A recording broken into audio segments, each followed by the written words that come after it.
engine starter motor is a powerful electric motor used for cranking an engine.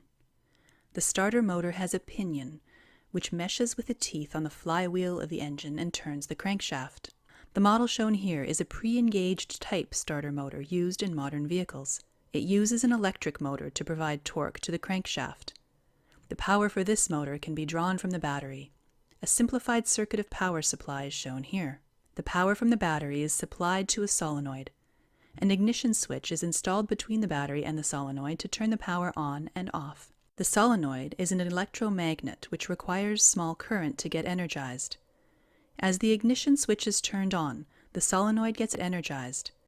A moving core known as a plunger slides along the coil, which connects two copper terminals of a contactor switch. This completes the circuit from the battery to the motor and causes the rotor to spin.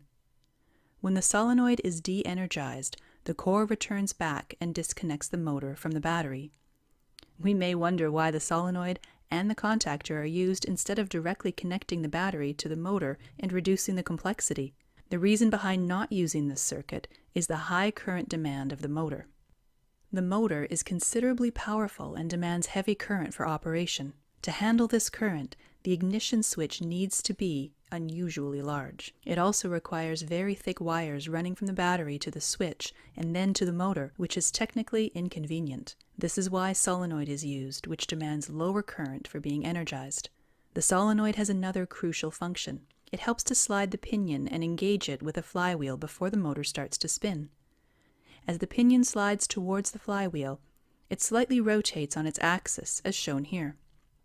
This rotation is achieved by using a helical spline.